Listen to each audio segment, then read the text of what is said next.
मैं सुमन शेखावत, कक्षा 8 विषय विज्ञान, पार्ट 3 के भाग 3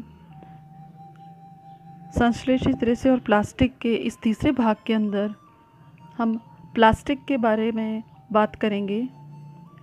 आज का टॉपिक हमारा प्लास्टिक है। इसके अंदर आपने जो है रोज़मर्रा में आपने देखा होगा कि बहुत सी वस्तुएं जो है अधिकांशतः जो चीज़ें होती हैं वो हम प्लास्टिक की ही यूज़ करते हैं। जैसे बाल्टी हुई, टूथब्रश हुआ, मसाले के विभिन्न प्रकार के डिब्बे हैं। आप कहीं दुकान पे भी जाते हैं तो आप देखते हैं कि मोस्टली प्लास्टिक के डिब्बों के अंदर ही सामान जो है वो रखा हुआ होता है, क्योंकि प्लास्टिक जो है वो हल्का है, कंफर्टेबल भी है और सस्ता है। तो हर तरीके से जो है इसको बेहतर मानते हैं, इसलिए इसका प्रचलन जो है वो अभी ज़्यादा है। हालांकि प्रकृति के लिए प्लास्टिक जो है वो बहुत हानिकारक है, लेकिन सुविधा की दृष्टि से लोग जो है वो इसको प्रायोरिटी देते हैं, इसी के यूज़ को।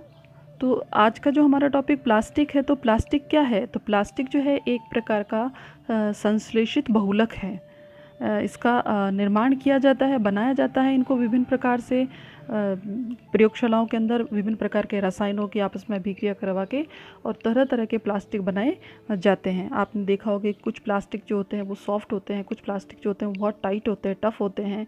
तो इन सब के बारे में भी हम आगे पढ़ेंगे, लेकिन इससे पहले सबसे पहले हम ये जान लेते हैं कि आखिर प्लास्टिक है क्या।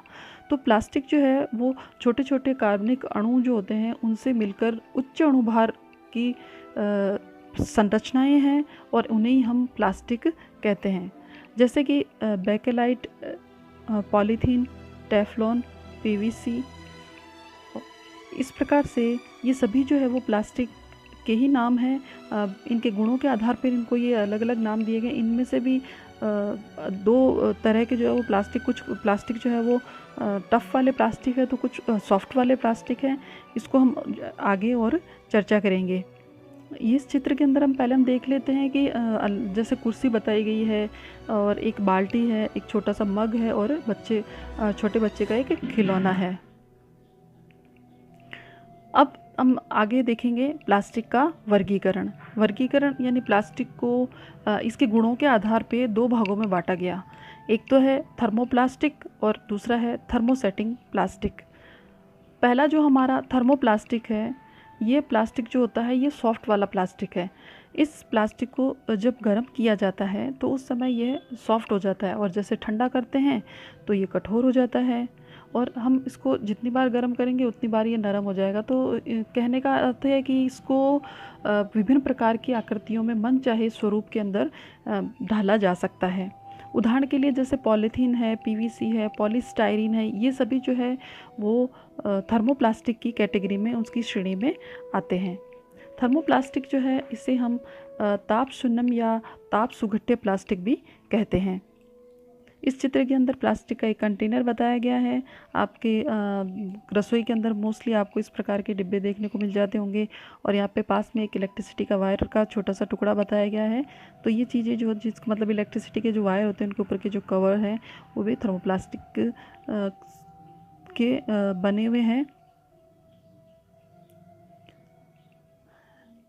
आगे इसका दिया हुआ उपयोग कि भी क्या क्या चीज़ें जो है वो थर्मोप्लास्टिक की बनी हुई हो सकती है। यहाँ जो कुछ उदाहरण है उसके अलावा और भी बहुत सी चीज़ें ऐसी होती है, जैसे वाटर बॉटल्स हैं, बच्चों के लंच बॉक्स के टिफ़िन्स हैं और ज्योमेट्री बॉक्स हैं। ऐसी बहुत सी चीज़ें होती हैं जो बनाई जाती हैं, जैसे मसाले के डिब्बे हैं और बहुत से जो है वो तरह तरह के कंटेनर्स हैं। ये सभी जो होते हैं जैसे बाल्टी, मग वगैरह, बड़ा टब, ये सभी चीज़ें जो होती हैं वो थर्मोप्लास्टिक से बनाई जाती है। इसके अलावा पानी के जो पाइप्स होते हैं वो पीवीसी प्लास्टिक के, पीवीसी का अर्थ हुआ पॉलीविनाइल क्लोराइड रसायन जो होता है उससे बनाए हुए होते हैं ये। और इसके अतिरिक्त बच्चों के खिलौने, कंघियाँ, बाल्टियाँ, प्लास्टिक की ये बहुत सारी चीज़ें जिसके बारे में हमने अभी बात की वो भी बनती है। दूसरा है हमारा थर्मोसेटिंग प्लास्टिक। थर्मोसेटिंग प्लास्टिक जो है वो इस प्रकार का प्लास्टिक है जिसको कि यदि आप गर्म करते हैं तो गर्म करने पर वो कठोर हो जाता है और पिघलता नहीं है। इस प्लास्टिक को जो एक बार शेप दे दी जाती, जो आकार आकृति दे दी जाती है, ये फिक्स हो जाती है उसकी वही आकृति, और दोबारा अगर गर्म किया जाएगा तो ये गर्म नहीं होगा, और किसी और दूसरे आकार में अगर हम ढालना चाहेंगे तो ढलेगा भी नहीं। तो ये एक प्रकार से जो है वो बहुत कठोर प्लास्टिक होता है, और केवल एक बार इसको एक आकृति के अंदर ढाला जा सकता है।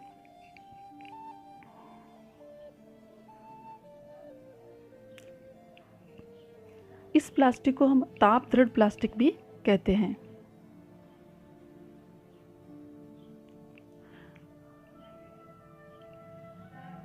उदाहरण के लिए जैसे कि थर्मो सेटिंग प्लास्टिक के अंदर है आपकी बेकेलाइट, टेफ्लॉन, मेलामाइन, ये सभी प्लास्टिक के ही स्वरूप हैं। जैसे बिजली के स्विच हैं, और क्रॉकरी की प्लेट्स हैं, और जो भी जितने भी कठोर प्लास्टिक की जो चीज़ें बनी हुई होती है, जैसे बैठने की जो प्लास्टिक की शीट बनाई जाती है, इस प्रकार की सारी चीज़ें जो होती है वो प्लास्टिक से बनी हुई होती है, कठोर प्लास्टिक से, ताकि ये मजबूत रह सके। इलेक्ट्रिक के जो वो होते हैं कि जो बोर्ड बनाए जाते हैं वो भी इसी प्लास्टिक के बने हुए, ताकि ये हाई पावर जो तो वोल्टेज होता है, ऊष्मा जो होती है तीव्र, उसको सहन करने की इनमें क्षमता होती है। इसका उपयोग बेकेलाइट का उपयोग जो है वो बर्तनों के हत्थे बनाने के लिए, जैसे आपने देखा होगा कि फ्राई पैन है, कुकर है, इनके जो पीछे के ब्लैक कलर के जो हैंडल्स बने हुए होते हैं वो बेकेलाइट के ही बने हुए होते हैं। स्विच बोर्ड है, गाड़ी जो होती है, गाड़ियों की बैटरियाँ इससे बनाई जाती है। नेक्स्ट है हमारा विकल्प पदार्थ प्लास्टिक, यानी प्लास्टिक एक विकल्प के रूप में। किस तरीके से, यदि हम बहुत किसी चीज़ को रखने के लिए, ये कोई सामान है हमारे पास और हम सोचें कि उसको कोई जैसे खाने पीने का सामान है या कुछ और चीज़ है, तो उसको रखने के लिए सबसे पहले हमारे दिमाग में यही विचार आता है कि भाई किस में रखें, तो यही सोचेंगे कि भाई एक प्लास्टिक के डिब्बे में रख देते हैं, क्योंकि वो उठाने में और केयर करने में सब चीज़ों के अंदर बहुत सुविधाजनक हमें लगता है। इसका कारण क्या है? इसका कारण है इसका हल्कापन। हल्का होता है ये वज़न के अंदर, कीमत भी इसकी कम होती है, सस्ते में ही ये मिल जाता है, इसका सामर्थ्य भी अच्छा, इसकी कैपेसिटी अच्छी होती है, और आसान होता है इसका उपयोग करना। तो इन सभी गुणों के कारण प्लास्टिक जो है वो ज़्यादातर उपयोग में लिया जा रहा है। इसके अलावा इसके कंपैरिजन अगर हम धातुओं से करें प्लास्टिक की, तो धातु की तुलना के अंदर प्लास्टिक जो होता है वो वेट में हल्का होता है। एक आप किसी धातु का डिब्बा, जैसे स्टील है या लोहा है या किसी और चीज़ को उठा के आप देखिए, एक प्लास्टिक की चीज़ को उठा के देखिए, दोनों के अंदर चीज़ें बराबर ही आ रही है, तो आपको धातु की चीज़ जो है वो ज़्यादा वेट वाली लगेगी, जबकि बजाय कि प्लास्टिक, तो हम उसे जो है वो ज़्यादा कंफर्टेबल समझते हैं। तो इसका इसीलिए इसका उपयोग ज़्यादा किया जाता है। प्लास्टिक का उपयोग जो है इसकी हल्केपन के कारण कारों के अंदर, वायुयानों के अंदर, यहाँ तक कि अंतरिक्ष यान के अंदर भी इसका काफ़ी प्रचलन है यूज़ करने का। अगला है प्लास्टिक के अभिलाक्षणिक गुण, यानी प्लास्टिक में ऐसे कौन से गुण पाए जाते हैं, विशिष्ट गुण, जिसके कारण इसको इतना ज़्यादा इस्तेमाल किया जाता है या हर जगह जो है वो इस यही काम में आने लगा है। तो पहला है इसका गुण अनअभिक्रियाशील, यानी जो किसी से अभिक्रिया नहीं करे।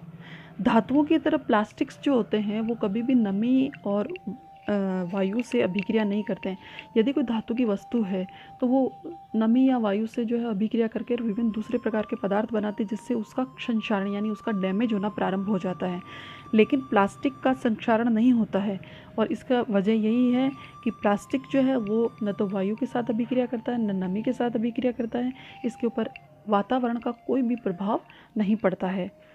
एक तो ये हो गया इसका विशिष्ट लक्षण। दूसरा है चिरस्थायी। आपने देखा होगा कि आपसे जो बड़े हैं, कई बार आप अपने नानी दादी वगैरह से पूछते हो तो वो कहते हैं कि ये प्लास्टिक का डिब्बा या ये बाल्टी इतने साल पुरानी है, तो काफ़ी जब केयर की जाती है तो चीज़ और भी लंबे समय तक चलती है। तो ये इतने लंबे समय यानी काफ़ी इसकी जो एज होती है, जो समय अवधि होती है वो काफ़ी लंबी होती है प्लास्टिक की।